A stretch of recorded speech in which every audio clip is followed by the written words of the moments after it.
예배 오신 여러분들을 주님의 이름으로 환영합니다. 잘 오셨습니다. 오늘 예배를 통해서 하나님께서 우리의 삶에 여러 어려움들을 뚫고 나가게 하시는 힘과 지혜를 주시기를 축원합니다. 오늘은 느헤미야 4장 1절부터 6절 말씀을 가지고요. 총체적 난국을 뚫는 그리스도인이라는 제목으로 함께 말씀을 나누도록 하겠습니다. 제가 오늘 말씀을 좀 준비하다 보니까요. 설교가 좀 길어졌어요. 원고가 좀 양이 많더라고요. 그래서 제가 오늘 말씀을 축약해 보려고 할 텐데 만약에 좀 쉽지 않으면 오늘 나누고 다음 주에서 두 번에 나눠서 좀 말씀을 전하도록 하겠습니다. 그래서 설교하다가 중간에 끝나는데 이런 느낌이 들지도 모르지만 이해해 주시면 감사하겠습니다. 2차 세계 대전 중에 영국의 크레이턴 메이브램 장군이라는 사람이 있었답니다. 그리고 그의 부대원들이 독일군에 의해서 포위된 적이 있었다고 그래요. 사방이 독일군에 의해서 이제 둘러싸여진 그런 절체절명, 우리가 오늘 제목으로 삼았던 것처럼 총체적 난국 속에서 어떻게 뚫고 나갈까 고심하던 이 메이브람 장군은 입을 열어서 두려움에 휩싸였던 부대원들에게 이렇게 말했다고 합니다. 여러분, 지금 전쟁이 시작된 이래 우리는 처음으로 사방을 공격할 수 있는 절호의 기회를 맞이했습니다. 자, 사방 아무데로나 공격하여 나갑시다. 이렇게 외쳤다고 그래요. 이렇게 외치고는 장군이 앞서서 부대원들을 독려하면서 쏴 나갔다고 합니다. 그리고 포위망을 뚫고 안전히 탈출했다는 이야기를 본 적이 있습니다. 사실 우리의 삶에 요즘처럼 총체적 난국이 있을까라는 생각을 해봅니다. 근데 이런 총체적 난국이라는 상황을 맞이한 때가 피부로 느끼게 맞이한 때가 언제일까 생각을 해보면 제가 이제 92학번이거든요. 92학번에 졸업을 99년도에 했습니다. 99년 2월에 졸업을 했는데 98년 11월에 IMF 사태가 빵 터졌어요. 그리고 99년도에 기업들에서 그 공채를 안 뽑았어요. 저희 학번은 IMF 학번이라고 불리는 세대입니다. 취업을 못했어요. 갈 데가 없는 거예요. 학교를 졸업했는데 암담한 거지. 역대 최악의 실업 난이었습니다. 당시만 하더라도. 네. 수많은 젊은 친구들이 갈 데가 없는 거예요. 갈 데가 없어요. 그래서 저희 밑에 학년들은 차라리 학교 졸업을 멈추고 휴학을 하든가 대학원 진학으로 변경하든가 했는데 저희는 졸업해야 되는데 그냥 그 자리에서 IMF로 빵 맞으니까 졸업은 했는데 갈 데가 없어지는 그런 참 힘든 시기를 보냈던 기억이 납니다. 그때 느낌이 총체적 위기였죠. 뭘 할 수가 없었어요. 어디를 봐도 우리를 받아줄 곳이 없었습니다. 야, 세상 이런 일이 있구나. 역사적으로 이런 때가 또 발생하는구나. 왜 우리는 이렇게 흔히 말하는 재수가 없는 세대일까? 이런 생각을 했었습니다. 그런데 한 가지 흥미로운 거는요. 그 이후로 98년 이후로 지금까지 20년이 넘게 흘렀는데 단 한순간도 경제적 위기가 없다는 말을 들어본 적이 없습니다. 단 한순간도 총체적인 위기가 아니라고 말하는 때를 본 적이 없습니다. 어느 한순간도 위기가 없는 때가 없고 어느 한순간도 물질적으로 풍요하다고 느낀 적이 없어요. 항상 우리는 부족하고 항상 우리는 뭔가 안 되고 항상 우리는 힘들고 항상 우리는 뭐 되는 게 없는 그런 시대를 살고 있다라고 신문이든 방송이든 우리든 그렇게 말하고 살아갑니다. 사실 이런 그 경제적인 어려움을 만난 이래로 많은 성도들이 그동안 잘 지켜오던 주일 성수 포기하고요. 주일도 일하는 그 현장으로 내몰렸어요. 많은 이제 그 국가에서 이제 주 5일제를 확립하고 주일 근무 없앴죠. 그러면서 사람들은 주일에도 놀러 나가고 뭐 막 하죠. 그렇지만 또 한편에서는요. 주일에도 일을 해야만 먹고 살 수 있는 그런 환경이 또 조성되기도 했어요. 일하든지 놀러 나가든지 하여튼 영적으로는 끊임없는 위기 속에 우리는 살고 있습니다. 뭐 외면적으로도 그렇죠. 경제 위기 아니란 말 들어본 적 있습니까? 우리는 경제 호황의 시대를 살고 있습니다. 그런 말 저는 못 들어봤습니다. 최근에는 코로나로 2년 동안 경제고 뭐고 삶이 다 마비돼 버렸죠. 코로나 끝나나 싶었더니 이제 우크라이나 러시아 전쟁이 터져가지고 전쟁 때문에 물가 오르죠. 살기 어렵죠. 기름값이 막 치솟잖아요. 너무너무 힘듭니다. 경제 성장률은 올해 또 1%또 낮춘다는 얘기가 또 흘러나왔고요. 거기에 북한은 날마다 미사일을 쏴대고 있습니다. 어떻게 해야 우리가 잘 먹고 잘 사는 시대를 이룰 수 있을까? 태평성대를 이룰 수 있을까? 태평성대는 과거에나 존재했던 말일까? 이런 생각이 드는 때죠. 어디 그뿐입니까? 우리 안을 돌아보면 어떻습니까? 예. 온갖 사건 사고들이 넘쳐 흐르죠. 그죠? 뭐 계곡 살인 사건부터 해가지고 뭐 부부 간에 부모 자식 간에 서로를 죽이고 죽이는 그런 일들을 쎄고 쎘잖아요. 어떻습니까? 이런 위험한 세상에서 우리가 어떻게 살아야 되겠습니까? 그저 내 한 몸 잘 간수하고 잘 살면 그나마 다행이지라는 생각 정도 하면서 살고 있지 않습니까? 우리는 사실 굉장히 힘든 세대를 살고 있습니다. 이런 그 외적인 눈에 보이는 표면적인 도전도 도전이고 뿐만 아니라 그리스도인으로 살아가는 데 있어서는 세상의 풍조라고 하죠. 세상에 가지고 있는 사상과 가치관들이 그리스도인들의 그 신앙관을 허물고 흔드는 그런 도전들을 해오고 있습니다. 성경적 가치관을 가지고는 살기 어려운 시대를 우리는 만났다는 거죠. 이런 상황에 그냥 살아도 힘든데 그리스도인으로 산다는 건 더욱 힘든 시점이 되었습니다. 이쯤에서 그리스도인으로 살기를 좀 멈춰볼까? 이쯤에서 정말 성실한 칭찬받을 만한 열정적인 그리스도인으로서 살기는 좀 멈춰볼까라는 생각이 들기도 합니다. 여기서 내가 어떻게 하면 다시 회복될 수 있을까라는 생각을 질문을 스스로에게 던져봤을 때 어렵다라고 하는 결론을 먼저 떠올리기도 쉽습니다. 심지어는 내 삶에 어떤 문제가 있는 것 같기는 한데 뭐가 문제인지 뭐가 잘못됐는지 어디서부터 잘못돼서 이렇게 왔는지 답이 보이지 않아서 답답할 수도 있습니다. 이것이 총체적인 난국입니다. 뭐 하나 해볼 수 없는 완전히 다 그렇습니다. 나를 보면 내가 문제예요. 가정을 보면 가정이 문제예요. 교회를 보면 교회가 문제예요. 직장을 보면 직장이 문제고 나라를 보면 나라가 문제입니다. 제가 요즘 가는 데마다 참 이렇게 많이 듣는 말이 뭐냐면 이 나라 어쩌냐고 이런 말을 굉장히 많이 듣습니다. 되게 이제 포기했다, 뭐 관심 없다 막 그러면서도요. 사람들마다 이 나라 어쩌냐 이 말들을 굉장히 많이 합니다. 과연 저 사람이 그런 생각을 할 만한 사람인가 싶은 사람까지도 나라 걱정을 하더라고요. 제가 참 웃어야 되나 말아야 되나 싶을 정도로 온통 걱정거리만 넘쳐납니다. 외면, 내면, 막론하고 총체적으로 우리는 난국입니다. 이것을 우리는 어떻게 돌파해야 되겠습니까? 이런 시기에 사람들이 제일 많이 하는 말이 뭐냐면 뭔가 새롭게 시작해야 될 것 같다라는 말을 많이 하죠. 새롭게 시작한다라는 말이 굉장히 좋아 보이지만 아무것도 할 수 있는 게 없으니까 하던 거 완전히 안 되니까 아예 새롭게 해야 된다는 말입니다. 그렇잖아요. 네. 하던 게 잘 되면 뭘 또 새롭게 합니까? 그냥 하던 거 하면 되죠. 새롭게 해야 할 수밖에 없는 새로움으로 내몰리는 그런 시대를 살아가는 거죠. 그러니까 뭔가 기존에 없던 새로운 세대가 나타났어요. 왜 그럴까요? 기존의 세대는 총체적인 난국이라고 느끼니까 새로운 세대가 나오는 거예요.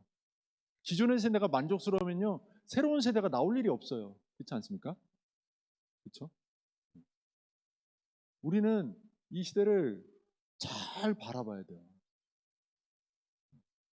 새로운 세대가 나타났다. 새로운 뭐가 나왔다. 아, 되게 좋겠다. 좋은 게 아니고요. 기존의 걸로 감당이 안 되니까 새로운 게 나옵니다. 우리는 이런 시대에 어떻게 살아야 됩니까? 우리의 영적인 면은 어떻습니까? 코로나가 이제 드디어 끝이 보이기 시작합니다. 모릅니다. 여기서 또 다시 5차 대유행으로 갈 수 있을지도 모른다는 경고는 계속 있지만 아마 5차 대유행을 간다, 6차를 간다, 7차를 간다 해도 사람들이 이제 그렇게 무서워할 것 같지 않아요. 사람들의 마음에서 이제 코로나는 거의 끝나가는 것 같기는 해요. 제 느낌에는. 자, 그런데 여기서 우리의 삶을 일상을 회복하려면 어떻게 해야 될까라는 고민을 사람들이 하잖아요. 그와 동시에 우리가 해야 될 또 다른 하나의 고민은 그럼 우리가 그리스도인으로서의 정체성은 어떻게 회복할 것인가? 무너진 우리의 예배는 어떻게 회복할 것인가? 여기에 대한 고민이 좀 필요하지 않겠느냐라는 것도 한번 여러분들께 말씀드려보고 싶다는 거예요. 여러분 오늘 본문을 보면요, 예루살렘에 있는 유대 백성들에게 난관이 찾아옵니다. 총체적인 난관이 찾아와요. 우리가 다 읽었으면 좀 설명 편하겠지만 본문 한 장을 다 읽지를 못해서 보면 10절에서 12절 사이에 세 가지 난관이 등장하는데 뭐냐면 첫째는 예루살렘 성을 쌓던 유대인들이 지쳤어요. 성벽 공사를 하고 있는데 아직 성벽 완성이 안 되는데 지쳤어요. 절반쯤 성을 쌓은 상태에서 사람들이 지쳐버렸어요. 육체적으로 지쳤든 마음이 지쳤든 지쳤어요. 두 번째는 성벽 쌓는 것을 별로 안 좋아하던 그 옆에 있던 다른 민족인 산발랏과 도비야, 이 그 민족들의 대표가 언제든 예루살렘으로 쳐들어와서 유대인들을 살육하고 괴롭힐지 모른다는 위협을 가하기 시작했어요. 너희 그렇게 해봐야 안 돼라고 하는 조롱으로 시작하지만 이건 점차 위협으로 바뀌어요. 저희 전쟁의 위협을 받고 있는 거죠. 전쟁이라면 근데 유대 백성들이 일방적으로 질 수밖에 없거든요. 성벽도 없는 주제에 무슨 전쟁을 합니까? 무기도 제대로 없는데 질 수밖에 없어요. 난관이죠. 세 번째는 그 와중에 주변 예루살렘 주변에 있던 다른 유대인들이 찾아와서 하는 말이 예루살렘은 지금 몹시 위험하니 자기들에게로 피하여 와라라고 한다는 거예요. 되게 좋아 보이는데 사실은 하나도 좋지 않은 거죠. 왜냐하면 지금 하나님의 계획과 뜻은 예루살렘 성벽을 회복하는 건데, 다시 건설해서 완전히 쌓아 올리는 건데, 그 사람들을 다 데려다가 주변으로 피신시켜 버리면 예루살렘 성벽은 누가 세웁니까? 세울 수가 없잖아요. 하나님의 계획이 어그러질 상황에 놓인 거예요. 예루살렘에 있는 유대인들이 짊어져야 될 영적, 육적 책임을 못하게 되는 거예요. 이러면 목숨은 구제할지 모르지만 예루살렘은 회복되지 않아요.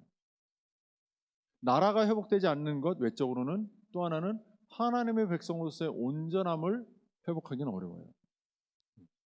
이런 총체적인 난관에 그들은 빠져 있어요. 자기들은 지쳤어요. 밖을 보니 밖에서는 쳐들어오려고 그래요. 주변에 있는 그나마 도움을 줘야 될 사람들, 함께 공사를 해줄 사람들은 자기들을 나오라고 요구해요. 권면해요. 잘못된 조언을 해주고 있어요. 그러니까 힘이 되는 사람도 없고 자기는 힘이 없고 주변은 자기를 더 공격하려고 하고, 이런 상황 속에 있으니까 예루살렘에 있는 유대인들이야말로 총체적인 난국에 있다라고 할 수 있죠. 10절을 보면요, 유다 사람들이 이르기를 흙무더기가 아직도 많거늘 짐을 나르는 자의 힘이 다 빠졌으니 우리가 성을 건축하지 못하리라 하고 이렇게 얘기했다 그래요. 오늘 6절을 보면 분명히 성이 절반쯤 지어졌다 연결됐다고 그랬거든요. 성벽이 다 연결되고 절반쯤 올랐다고. 그런데 10절에 가서 이 사람들이 말하기를 우리가 힘이 다 빠져가지고 성을 건축하지 못하겠다 이렇게 말해요. 이것이 말씀드렸던 첫 번째 난관이죠. 지쳤다. 이 말 참 오늘날에도 많이 듣지 않습니까? 우리도 서로 하는 말이 지쳤다 이런 말 많이 하죠. 교회 안에서 참 많이 듣습니다. 성도님 뭐 좀 교사 한번 해보지. 저 지쳤어요. 성가대 한번 저 지쳤어요. 우리 오부 예배 제가 너무 힘들어서요. 1부 예배 드리고 2부 드리고 나면 지쳐가지고요. 5부 못 드려요. 지쳤다는 말 정말 많이 합니다. 교회 안에서만 많이 합니까? 부부간에는 안 합니까? 아직은 사랑이 싹트고 있는 젊은 부부들이라 그럴지 모르지만 조금 살다 보면 무슨 말 많이 합니까? 지친다 정말 당신 때문에. 지쳐. 애들 때문에 내가 얼마나 지친 줄 알아? 이런 일 참 많이 합니다. 지친다는 말 굉장히 많이 합니다.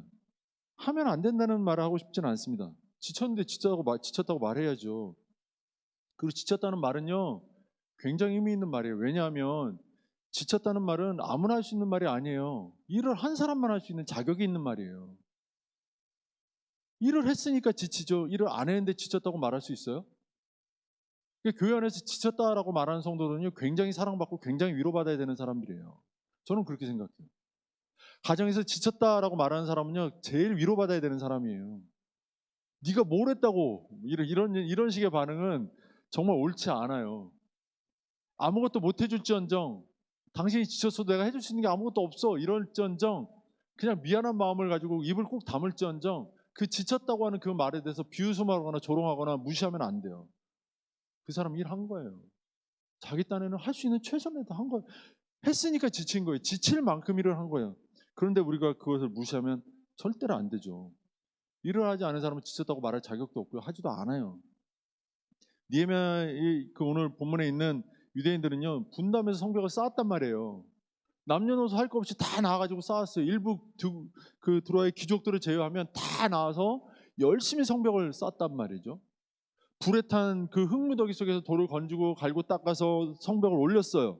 그들에게 무슨 좋은 건축 기재가 있었습니까? 뭐가 있었습니까? 아무것도 없는데 그냥 몸뚱이 하나로 버티고 이를 악물고 쌓아 올린 거예요. 성벽을 절반이나 쌓아 올렸단 말이에요. 근데 절반쯤 쌓아 올렸는데 지친 거예요. 너무 힘든 거죠. 이건 이 사람들이 마음이 없고 열심히 없고 이런 문제를 논하기 전에 성벽 공사 자체가 너무 큰 일이라는 거예요. 너무 큰 일이라는 거예요. 그 아내들이 이제 아이를 낳고 그 아기들을 돌보다 보면요, 지쳤다는 말을 정말 엄청 하게 될 겁니다. 엄청 하게 돼요. 네. 우리 중에도 지금 아이가 이제 뱃속에 있는 우리 귀한 자매들이 있는데요. 아이를 낳고 나면 지쳤다는 말이 입에 그냥 달려서 할 겁니다. 네. 그런데요, 네. 정말 지쳐요. 사랑으로 감당해야지. 이거는 그냥 옆에서 하는 말이고요. 너무 지쳐요. 아이 때문에 잠을 못 자는데요. 잠만 못 자요. 신경이 곤두서서 아이가 혹시 움직이면 떨어지지 않을까, 뭘 건드려서 넘어지지 않을까, 하여튼 온갖 그 신경을 날세워서 아이한테 집중하다 보면 너무 지쳐요. 감당하기 힘들어요. 감당 못할 만한 수준의 일을 감당하는 거예요. 객관적으로 일이 너무 크고 힘들고 위험하고 지치게 하는 그런 일을 하고 있는 거죠. 그러니까 이스라엘 백성들 입장에서는요, 힘든 거예요.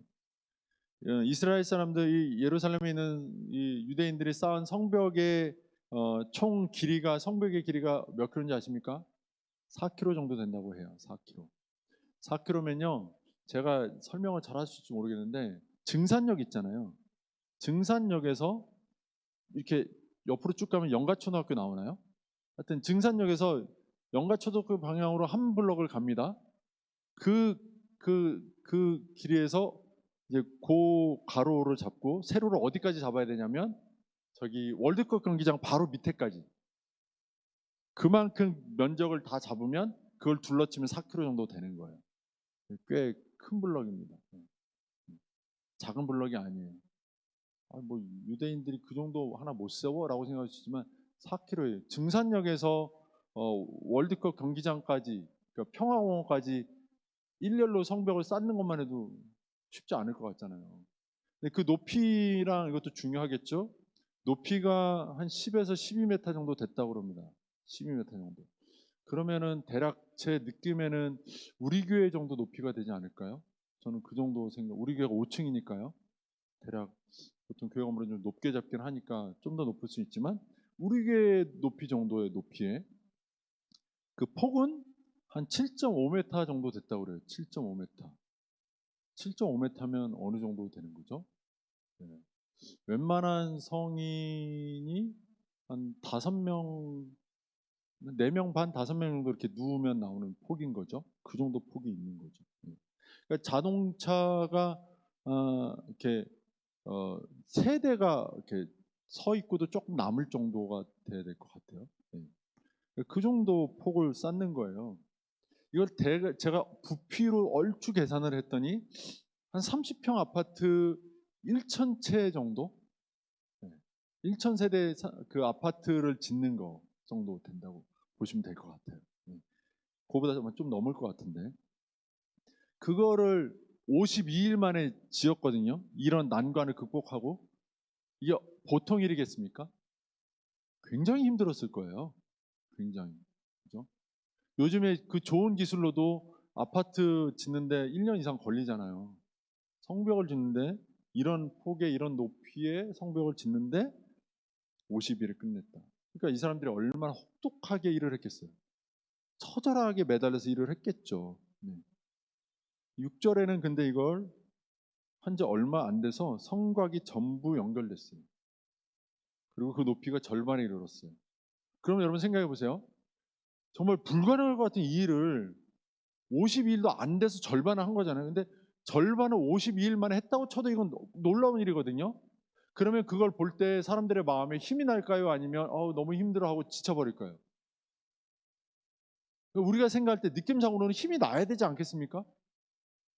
시험 공부를 했는데 다 못할 것 같은데 한두 시간 만에 절반 이상을 했어요. 그러면 할 수 있겠는데 하는 어떤 용기가 나야 되는데 나는 안 돼라고 절망에 빠졌다는 거예요.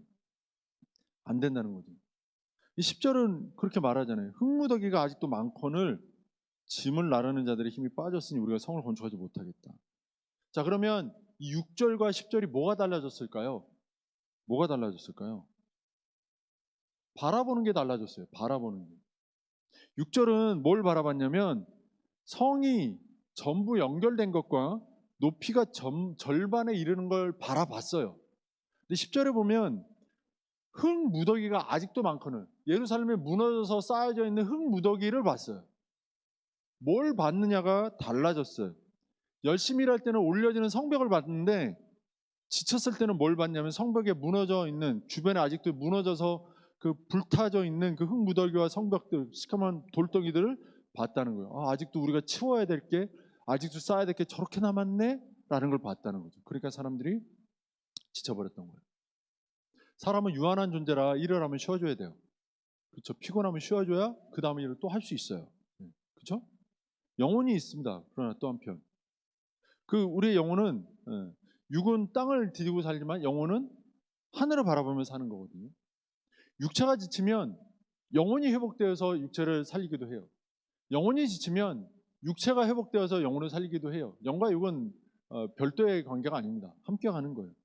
지금 유대인들이 지친 건 육체가 지쳐서이기도 하지만 그들의 눈이 바라봤을 때 흙무더기를 봤을 때 그들의 영혼이 마음이 지쳐버린 거예요. 쌓아 올려지는 성벽을 봤을 때 그 성벽을 쌓게 하시는 하나님을 영혼이 바라보면서 함께 힘을 냈다면 반쯤이나 올려지는 성벽 옆에 있는 흙무더기를 보면서는 하나님을 보지 않는 그 영혼 때문에 육체가 같이 지쳐버리는 거예요. 육으로 땅을 보면 지쳐요, 여러분. 그래서 영혼이 하나님을 바라보면 살게 되어 있습니다. 그것이 우리가 살아가는 삶의 원리예요. 우리가 힘을 내는 힘의 원동력이에요. 여러분, 부부간에도 마찬가지예요. 힘들어요, 지쳤는데 부부 서로를 바라보면 어떻습니까? 좋은 마음이 이렇게 일어난다면 참 감사하겠지만 때로는 아이고 저 화상아 뭐 이런 마음들이 들 수도 있잖아요. 그 사람 바라보면 더 지치고 더 힘들고 또 집에 가면 내 아내가 또 무슨 잔소리를 할까 싶기도 하고 내 남편 집에 와도 하나도 안 도와주는 저 남편 어쩔까 싶기도 하고 뭐 이런 생각이 들 수 있습니다. 그냥 사람을 바라보면 그래요. 그런데 비록 지금의 모습은 그럴지라도 그 안에 있는 하나님이 저 사람을 어떻게 변화시킬까? 지금 저 사람의 모습은 흙 무더기와 같이 무너져 있고 불타져 있는 사람이지만 그 안에 하나님이 저 사람의 영혼을 강건하게 쌓아 올라가고 계신데 그 하나님을 바라보면 우리는 그 사람에 대한 소망을 갖게 되죠. 자녀에 대해서도 마찬가지입니다. 부부를 바라볼 때 사람을 보는 게 아니라 그 안에 있는 하나님의 존재를 바라볼 수 있으면 그 가정은 세워져 가는 성벽처럼 서갈 수 있어요. 근데 그렇지 않으면 무너지는 거예요. 이사야서 40장 28절에서 31절을 제가 읽어드릴게요. 한번 들어보세요. 너는 알지 못하였느냐? 듣지 못하였느냐?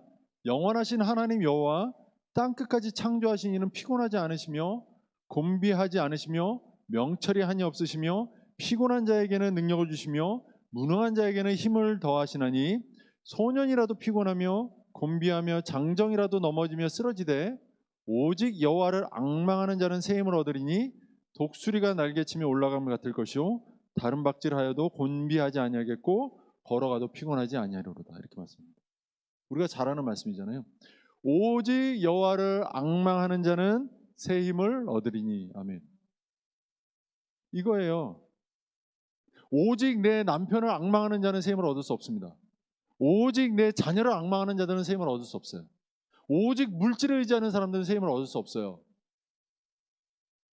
오직 하나님을 의지하는 사람들은 하나님을 앙망하는 사람들은 새 힘을 얻을 것입니다. 그들은 소년이라도 피곤해 넘어질지라도 장정이라도 넘어져 쓰러질지라도 그들은 하나님을 앙망하는 그들은 내 남편과 내 아이들의 내 아내에게 있는 그 하나님을 기대하고 소망하며 앙망하는 그들은 설 것입니다. 그것이 하나님의 원리라는 거예요. 우리가 총체적 난국 속에 있죠. 그건 어떤 의미냐면 하나님을 바라보지 못하고 있을 때 우리는 총체적 난국에 빠지게 되는 것입니다. 하나님을 바라보고 있다면 우리는 아직 총체적 난국이 아닙니다. 아직 뚫린 길이 있는 거예요. 사방이 막혔을지라도 우겨쌈을 당하지 아니하고 오히려 하늘로부터 내려오는 썩지 않은 동아줄을 우리는 기대할 수 있는 거지. 하늘의 문이 열리는 것을 우리는 바라볼 수 있는 거지. 하나님을 바라보지 않는 자들은 총체적 난국에 있음을 기억해야 됩니다. 혹시 내 삶에 그렇게 총체적 난국이 심하게 찾아왔다라고 느껴진다면 이 시간 고개를 하늘로 들어 하나님을 바라볼 수 있기를 바랍니다.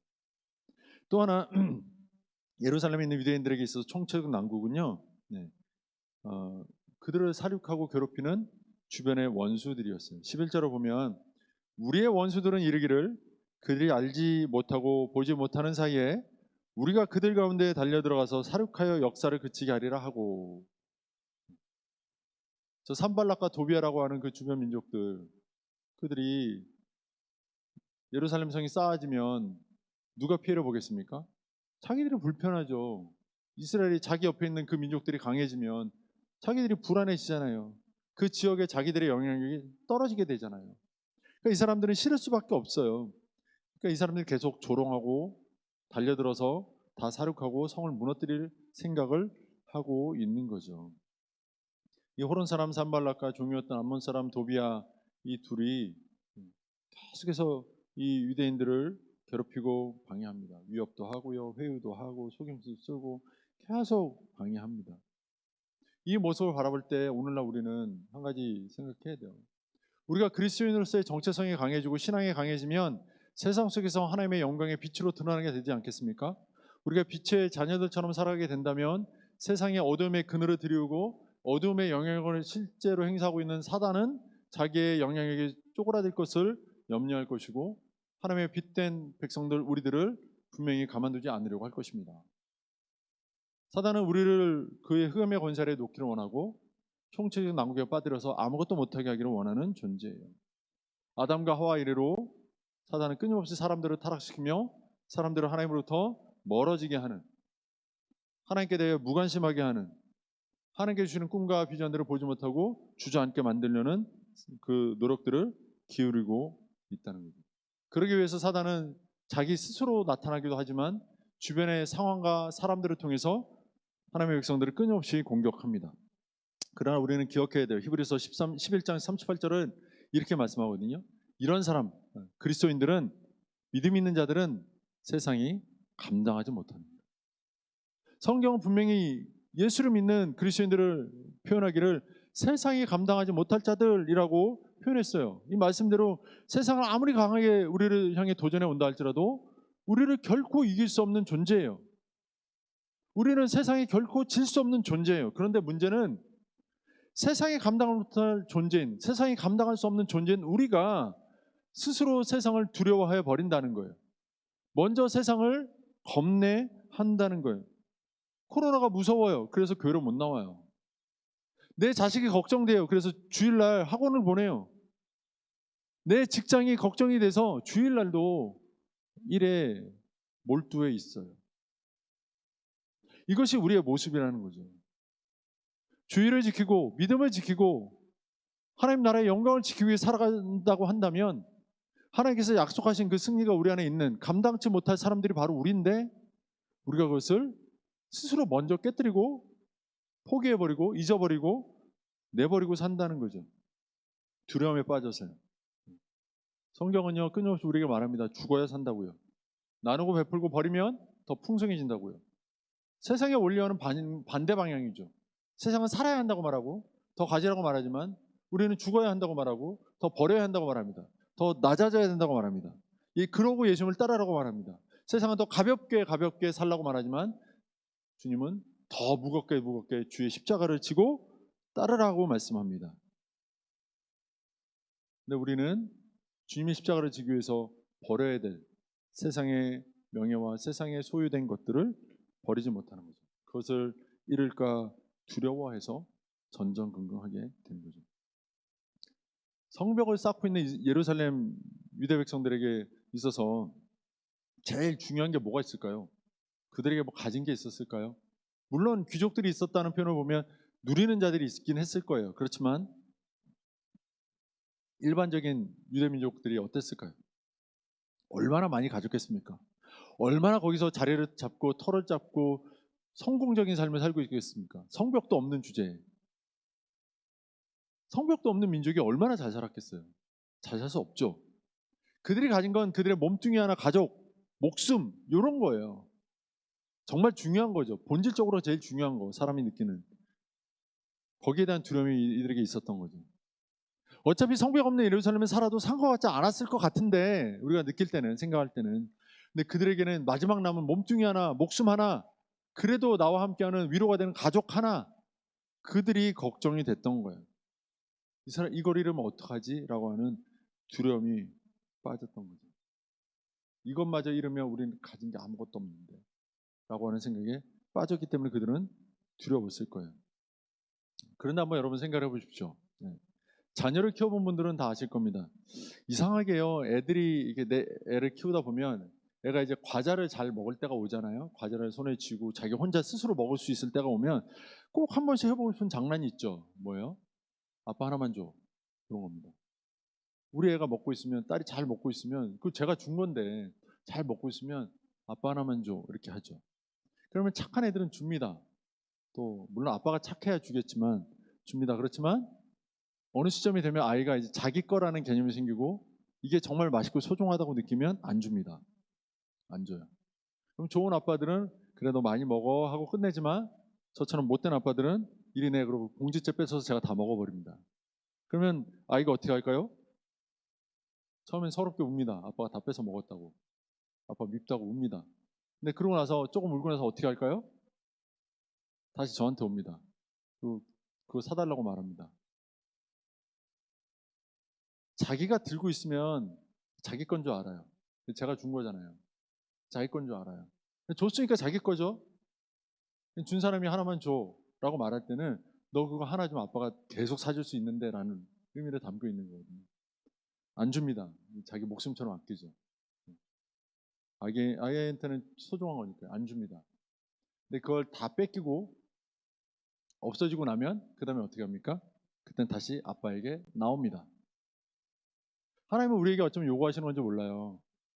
너 세상에서 가지고 있는 것 때문에, 너 그렇게 움켜쥐고 지키려는 것 때문에 나를 잃어버리고 있지 않니? 너 코로나 때문에 그렇게 네 몸, 네 가족들, 네 건강 생활으로 지키려고 했던 그 사이에 나는 없어지지 않았니? 내 이름은 너의 기억 속에서 지워지진 않았니? 라고 묻고 있는 거예요. 네가 코로나에서 네 건강 지켰을지 모르지만 혹시라도 다른 질병에 네가 사로잡힌다면 그때 너를 고쳐줄 이는 누구겠니? 라고 하나님이 우리에게 혹시 물으신다면 우리는 그때 뭐라고 대답할까요? 여러분, 우리는 다 잃으면요, 무서움이 없어진다는 걸 알아야 돼요. 다 잃으면. 다 잃으면. 코로나도요, 그런 말 많이 하잖아요. 한번 걸리고 나니까요. 아, 이제 자유다. 끝났다. 코로나 걸리기 전까지는 걸리면 죽는 줄 알고요. 막 난리가 났다. 근데 한번 걸리고 나니까 아, 이제 나는 괜찮아. 자유해. 우리가 다 잃을 것 같아서 무섭잖아요. 다 잃고 나면요. 우리 안에 알죠. 다시 다 채워주는 분이 하나님이신 것을. 그럼 하나님께 손 벌리고 나와요. 더 하나님을 앙망하게 돼요. 더 하나님을 사랑하고 사모하게 돼요. 하나님을 기대하게 돼요. 그렇지 않습니까? 때때로 우리는 다 잃어볼 필요도 있어요. 포기해볼 필요도 있어요. 그러면 하나님이 우리 삶을 채워주세요. 내 손에 준 작은 것 하나님 앞에서 다 놔버리면 하나님이 우리를 자유케 하시고 우리에게 더 큰 걸 주세요. 그런데 내 손에 쥔 작은 것 사단이 우리의 마음을 두렵게 하면서 흔들어서 그것을 뺏으려고 하면서 우리를 두렵게 하고 힘들게 해서 우리를 그걸 또 움켜쥐게 만들고 하나님 대신 그것에 우리의 초점을 맞추게 하면 그래서 하나님을 바라보지 않고 하나님께서 손 펴고 내가 주는 더 큰 걸 받아라 할 때 손 펴지 않으면 우리만 손해가 되는 거죠. 아무리 사단이 우리를 힘들게 하고 우리의 상황과 환경과 주변의 사람들로 우리를 괴롭힌다 할지라도 나의 것을 빼앗아 간다 할지라도 나의 건강과 물질과 모든 중요한 것들을 건드린다 할지라도 하나님이 계시면 다 채워주신다는 것을 믿었으면 좋겠습니다. 욥이 하나님 앞에서 애매히 고난 당할 때 이런 자녀들을 결국 나중에 다 회복하죠. 2배로 회복합니다. 하나님께서는 뺏으시는 게 아니에요. 잠시 그 손에서 치워놨다가 그 자녀가 하나님을 바라보는 순간 다시 더 풍성한 것을 돌려주십니다. 근데 우리는 잠시 그 뺏긴 것을 뭘로 이해하냐면 총체적 난관으로 이해하는 거죠. 뺏기면 뺏길수록, 내 눈에서 안 보이면 안 보일수록, 사라지면 사라질수록 돈이 없네, 큰일 났다, 건강도 없네, 큰일인데, 우리 애도 지금 성적이 안 좋네, 총체적인 난관인데 어떡하지? 염려할 때가 많죠. 그게 아니고 하나님 가리셨네, 빈만큼 하나님 바라봐야 되겠다, 또 하나 없어졌네, 더 하나님 바라봐야 되겠다, 완전히 없네, 하나님만 바라봐야 되겠다. 그러면 하나님이 그의 믿음을 보시고 다시 원래대로 돌이켜 놓으신다는 거예요. 하나님은 그러기 위해서 우리에게 그런 시험을 허락하신다는 거예요. 네. 여러분, 사단이 주고 흔들 수 있는 세상의 소유에 매어 살지 마시고요, 그 모든 것을 다 다스리고 지배하시며 우리에게 안겨줄 수 있는 천하 만물의 주인이신 하나님을 바라볼 수 있도록, 그 하나님을 바라보지 못하는 것, 그것이 총체적 난관인 것입니다. 또 우리를 나약하게 만드는 것 중에 하나가 우리 주변 사람들이에요. 제가 이제 그 교회 안에서 이런저런 상담을 하고요, 하다 보면 특히 청년들에게 그런 얘기를 할 때가 되게 많아요. 어떤 얘기를 하냐면 연애 상담을 할 때요, 어떤 자매가 형제랑 다퉜어요. 자매 속이 많이 상했어요. 물론 형제가 조금 잘못했어요. 조금, 크게 잘못한 게 아니라 조금 잘못했어요. 근데 자매는 마음이 너무 상했어요. 조금 잘못한 게 이렇게 쌓이면 자매가 되게 속상하잖아요. 속상할 수 있어요. 근데 그 자매가 저한테 찾아올 때는 어떤 과정을 거치냐면, 웬만하면 저한테 바로 오지 않고요, 목사님 누구랑 교제하는 거 아시죠? 근데 교제하면 제가 너무 힘들어요, 이런 것 때문에, 이렇게 얘기를 하면 너무 좋은데, 어떤 중간 단계가 어디를 거치냐면 자기 친구들과 일단 그 상담을 다 끝내고 저한테 와요. 근데 이게 결혼을 했거나 연애를 잘하고 있는 친구한테 상담을 받으면 좋겠는데, 죄송합니다, 표현이 좀 악할지 모르지만 좀 지질이 연애를 못하고 자기도 깨져 있고 연애 경험이 없는 모태솔로 같은 그런 친구들하고 상담을 하는 거예요. 그러면 얘네들이 상담을 잘 해줄까요, 못 해줄까요? 절대로 잘 해줄 수가 없습니다. 불가능합니다. 상담을 해준다는 것 자체가. 상담을 받으면 안 되는 존재들이에요. 존재라고 해서 표현하는데, 상담을 해주면 안 되는 사람들이. 근데 상담을 해주는 친구도 그걸 모르고 상담을 받으러 간 걔보다 오히려 연애를 잘하고 있는 그 자매도 모르는 거죠. 그러니까 마음이 답답하니까 위로해줘 하고 찾아갔고, 야, 헤어져. 그런 남자랑은 살지 마. 사귀지 마. 더 좋은 남자 만나면 돼. 헤어져. 이런 친구를 찾아가는 거예요. 그러면 저한테 올 쯤 되면 어떤 마음이냐면, 목사님 쟤랑 헤어질까 봐요. 이 상태에서 오는 거죠. 그럼 저는 붙들어놓고 누구랑 상담했니? 일단 먼저 물어보고, 누구요? 그러면 걔 연애 경력이 없잖아. 너보다 미쳐만데 왜 거기 가서 상담을 했냐? 걔 말은 들으면 안 된다. 걔처럼 된다. 설명해주고 다시 설명을 해주죠. 형제 연약한 것이 이러는 것이 연약한데 너가 정말 그 형제랑 잘 되고 싶어서 찾아온 거잖아. 그러면 이렇게 이해를 해보든지 이렇게 형제랑 같이 상의를 해보고 마음을 풀어가면서 함께 가야 돼 라고 하는 거죠. 저는 어디에 초점을 맞췄습니까? 형제 자매가 연애하고 보다 좋은 관계로 나아가서 부부가 되는 방향 설정이 돼 있으니까 거기에 맞춰서 이야기를 하죠. 어떻게 하면 그걸 더 잘할 수 있을까? 필요하면 목사님이 너희들 같이 볼까? 밥 한번 먹자. 밥도 먹이고 둘이 잘해봐. 이렇게 하면 되잖아 라고 할 수 있어요. 그런데 그렇지 않은 사람들은요, 둘 중에 한쪽에 더 많은 애정이 있고 또 그 상황과 그런 어떤 연애라는 걸 잘 모르는 사람들의 입장에서는 그냥 그 사람만 보는 거죠. 너 힘들잖아, 때려쳐. 너 아직 젊어, 얼마든지 사람 사귈 수 있어. 이걸 부부로 가져오면 요즘은 더 난리죠. 부부간에 이런 문제가 생기면요, 주변에서 야 당장 헤어져, 이혼해, 돌아오면 얼마나 편한데, 자유로워, 세상 널린 게 남자야, 요즘 이혼은 흠도 아니야, 이런 상담을 해준다는 거죠. 절대 그런 말 듣지 마십시오. 도움 하나도 안 되는, 하나님께서 원하지 않는 방향 설정입니다. 설정이 잘못된 거예요. 하나님은 가정을 지키길 원하시는데 가정을 깨서라도 네가 자유하고 네가 편하면 돼 라는 상담, 이런 건 좋지 않은 거예요. 그런 상담을 해주는 사람은 친구는 친구인데 좋은 상담자로서의 친구는 아닌 거예요. 오늘 본문에 보면 12절에 그 원수들의 근처에 거주하는 유다 사람들도 그 각처에서 와서 10번이나 우리에게 말하기를, 10번이나 찾아와 줬어요. 좋은 사람이죠. 그런데 말하기를 뭐라고 그러냐면 너희가 우리에게 와야 하리라 하기로 이렇게 말했다고 그래요. 거기 있지 말고 우리 동네로 와 그랬다는 거예요. 이 사람들이 지금 예루살렘에 남아서 해야 되는 뭡니까? 하나님께서 원하신 게 뭡니까? 예루살렘 성벽을 재건하는 거잖아요. 예루살렘 성벽 재건으로서 예루살렘 성전과 성벽의 온전한 재건을 통해서 예루살렘 성에서 드려야 될 유대 백성의 예배 회복, 신앙 회복, 이게 관건이잖아요. 하나님의 목적이잖아요. 방향이잖아요. 쉽게 말하면 부부가 온전히 회복되는 게 중요하잖아요. 그런데 그러지 말고 당장 헤어지고 우리 집에 와 살아. 당장 내 방 하나 해줄 테니까 집 나와. 이런 꼴이라는 거죠. 그때 10번이나 찾아와서. 근데 우리는 어디에 감사하냐면 10번이나 나를 생각해서 왔다는 데 감사하면서 저 내 남편이라인가는 내 아내라인가는 나를 10번이나 생각해 주지도 않는데 한 번도 내 말을 안 들어주는데 나를 왜 10번이나 찾아와 줬네? 고마워 그러면서 글로 간다는 거죠.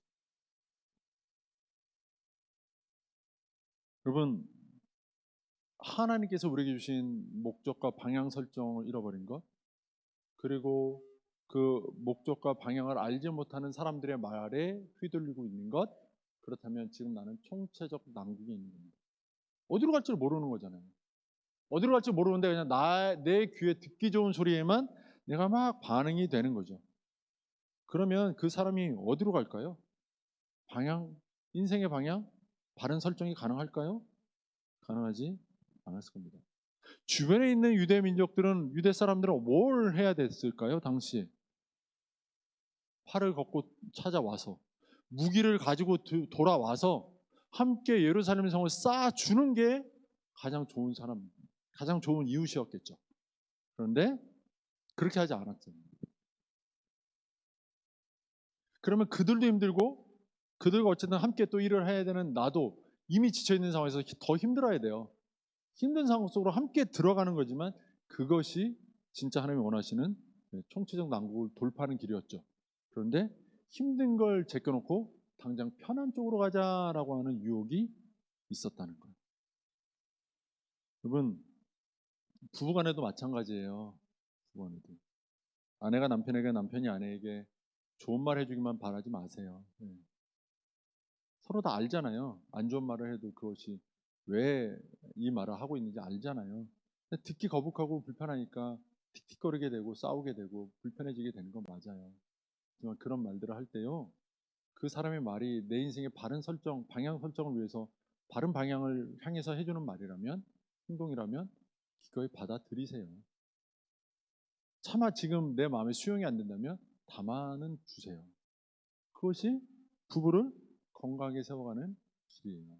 제가 아까 우리 그 가정하고 얘기를 하면서 서로를 위해서 뭘 해주세요 그랬더니 비타민 C, 오메가 3 이렇게 준비해 놓는다 이렇게 하더라고요.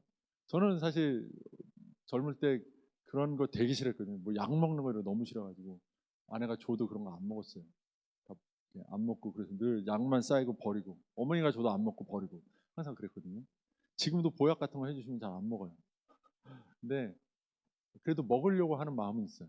요즘 많이 이제 그래도 좋아진 거라고 생각을 하지만 아직 한참 더 남았어요. 근데 그런 마음들 하나하나가 나의 그동안의 습성과 생각과 뭐 행동 방식과는 다를지라도 이해해주고 받아주고 따라갔어요.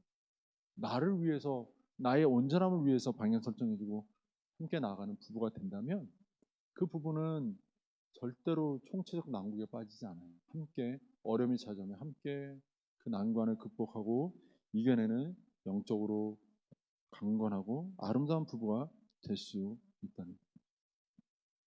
여러분, 고난 당할 때요, 그 안에 하나님의 뜻이 있다는 것을 여러분 믿으셔야 돼요.